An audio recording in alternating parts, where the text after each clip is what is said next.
Bien, estamos ya conectados con el señor Jorge Jáuregui, quien es analista y especialista en temas electorales, para hablar acerca de este tema que obviamente nos tiene a todos de alguna manera preocupados, el adelanto de elecciones. Le damos la bienvenida al señor Jorge Jáuregui. ¿Cómo está?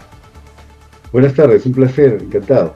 Sorry, gracias por la invitación. No, gracias a usted por estar en esta entrevista, estar presente en esta entrevista. El primer dato que quiero poner sobre la mesa es la encuesta que acaba de salir de Ipsos, donde señala que el 62% de la ciudadanía quiere el adelanto con las de elecciones, pero con reformas. Sin embargo, el ministro de Justicia, el señor José Tello, acaba de decir que si se realiza en el 2023 las elecciones, no va a poder ser posible tener las reformas que todos esperamos, ¿no? Entonces, en este contexto, la pregunta es la siguiente: ¿2023 es el año adecuado para adelantar las elecciones? Bueno, si es adecuado o no va a depender de qué criterios se tenga para considerarlo adecuado, ¿no? Lo que podríamos responder desde un punto de vista técnico, legal, es que el cronograma electoral necesita por lo menos 9 meses, o sea, 270 días, para realizar, digamos, el conjunto de actos electorales que van desde la convocatoria hasta la jornada electoral.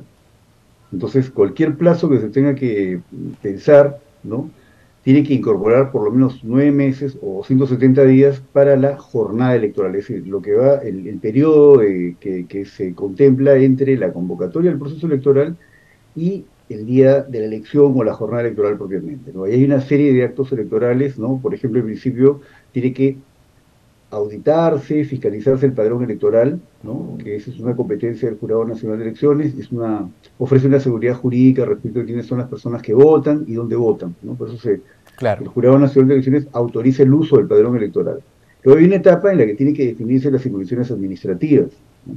Posteriormente viene la etapa en la cual, y aquí, digamos, la ley de organizaciones políticas establece digamos, que se debe realizar las elecciones primarias, ¿no? Es decir, unas elecciones abiertas en las cuales se eligen a los precandidatos a nivel de las organizaciones políticas, ¿no? Y en esto participan los organismos electorales y hay una apertura para que la ciudadanía participe a través de los partidos de esta fase, ¿no? Claro, sería importante que usted, como especialista electoral, le diga a la ciudadanía cuál es la diferencia entre las elecciones internas que hemos celebrado 2021 y este año y las elecciones primarias, ¿no? Porque si bien han estado ya de alguna manera dispuestas las elecciones primarias para poder celebrarse en el 2021 no se celebraron por temas de la pandemia y 2022 simplemente no se realizó de esta manera.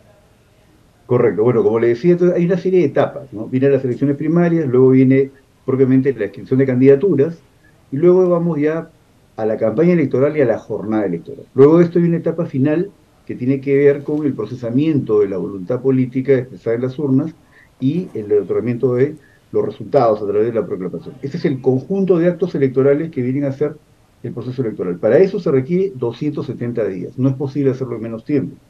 Ahora, respecto a su pregunta, las elecciones primarias es un tipo de proceso abierto, a mi juicio es algo muy conveniente, es muy positivo, en el que los ciudadanos participan en las elecciones al interior de los partidos políticos para determinar las candidaturas. Una elección como una primera elección, digamos, un primer proceso electoral, pero al interior de los partidos políticos, y el que los organismos electorales participan obligatoriamente.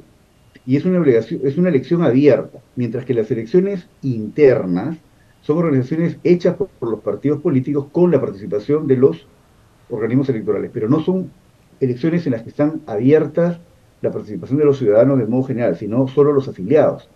El Solo los problema es que las afiliados. elecciones primarias también tienen otra limitación, y es que permiten las elecciones primarias como estaban contempladas antes en la ley, las elecciones internas, porque hoy ya no existen elecciones internas para elección de candidaturas. Hoy la ley la ley de organizaciones políticas, dispone que sean elecciones primarias. Claro. Otra característica de las elecciones internas era que permitían una elección indirecta, es decir, a través de delegados. Los Claro, delegados sí. permitían, o sea, tenían una capacidad de decisión final sobre quiénes eran las personas que iban a ser los precandidatos. Claro. Este mecanismo se ha visto como muy opaco. Sin duda. Por eso hay, digamos, consenso en la academia en cuanto a que las elecciones primarias son generan mejores condiciones para la transparencia y para que, digamos, la ciudadanía pueda participar, ¿no? Abren a los partidos políticos a la participación ciudadana. Es el Claro. objetivo central de los partidos políticos, ¿no? En simple, las elecciones primarias están abiertas para todos los electores y las elecciones internas que hemos celebrado simplemente para los afiliados. Tengo una siguiente pregunta. En este escenario de adelanto de elecciones, hemos avanzado durante estos últimos años con ciertas reformas, entre ellas la de paridad y alternancia. ¿Qué otras reformas o qué tiempo, ¿no?, se necesitaría para alcanzar esas otras reformas para no estar en la misma situación en la que estamos ahora políticamente hablando?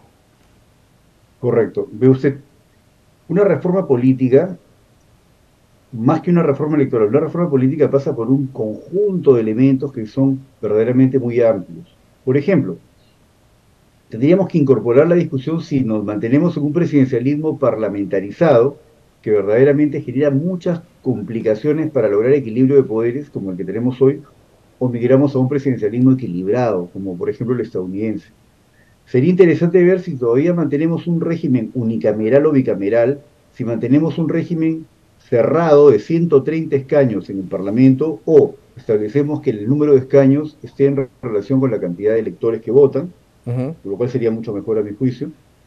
Si acaso mantenemos un sistema electoral proporcional que sin embargo produce enormes efectos desproporcionales, ciertamente en 2016 el resultado electoral expresó no proporcionalidad, sino una desproporcionalidad tan intensa que casi funcionó como un sistema mayoritario, el sistema Correcto. electoral peruano. Entonces, todo ese tipo de elementos son necesarios en una reforma política. La pregunta es, dado el nivel de crispación que tenemos hoy, de una ciudadanía que está absolutamente cansada, ¿no? Y como se ve digamos, en las manifestaciones públicas, Y el tiempo, además. no solamente a nivel, digamos, de los actos violentos que se han generado, sino fundamentalmente en la desconfianza que tienen los ciudadanos en el Parlamento, que se refleja en ese 6%, 5, 6, 7% de respaldo ciudadano al Parlamento, ¿no? Confianza ciudadana en el Parlamento. En esas condiciones, yo no creo que ese tipo de reformas, que son de envergadura, ¿no? Profundas, que requieren consenso, podamos hacerlas. Mm. Lo que sí creo es que va a ser muy importante, y creo que esto es un poco la preocupación que hay ahora, es cómo vamos a unas elecciones en un plazo de 270 días, pero que no restrinja el derecho de participación de las personas que todavía no han, digamos, logrado inscribir partidos políticos, que están en proceso de inscripción, y sobre todo que no restrinja la participación de personas que no cuentan con el año de afiliación. Eso creo que es una preocupación de fondo, y yo creo que eso es importante, ¿no? Claro. A mi juicio, podría ser el caso que se habilite al Jurado Nacional de Elecciones, se autorice mediante esta ley de reforma constitucional, que excepcional, que aprobaría una disposición transitoria, que excepcionalmente recorta el mandato del Poder Ejecutivo y del Poder Legislativo y autoriza por ello la convocatoria de unas elecciones adelantadas, ¿no?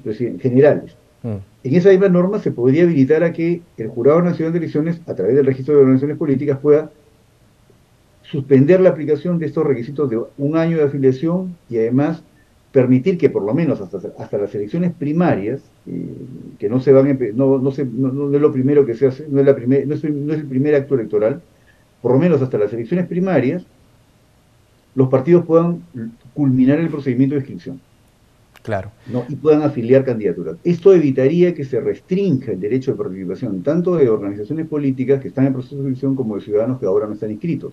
Claro De que tal sí. manera que se establezcan unas reglas de juego, ¿no? Que, que estén acorde con el carácter excepcional que tendría esta elección. Esta es una elección Sin duda. como emergencia, digamos, el decaimiento de la legitimidad política del Parlamento es tan claro que digamos, el cuestionamiento de la ciudadanía al Parlamento es de tal envergadura que se hace un adelanto de elecciones. Pero claro, la idea es adelantar las elecciones sin restringir derechos. Claro. Entonces, por eso yo creo que es importante contemplar esa posibilidad, ¿no? Pero Bueno, bajo esa lógica sin duda, sin duda. no habría necesidad de ir al 2024. Yo creo que podría ser el 2023, siempre que se considere esa digamos, esa tingencia, Claro. ese aspecto, ¿no? Bueno, veremos qué es lo que ocurre mañana en el Parlamento, porque todo está en las manos de los congresistas. Veremos si llegan a consensos tan importante en este momento álgido para nuestro país, que está en medio de protestas y ya hemos perdido más de 20 compatriotas y eso no es un tema menor. Muchas gracias al señor Jorge Jáuregui, analista y especialista en temas electorales. Le damos las buenas tardes. Muy bien, muchas gracias a usted por la gentileza de invitarme. Gracias. Bien, es momento de hacer una breve pausa, pero ya volvemos con mucha más información.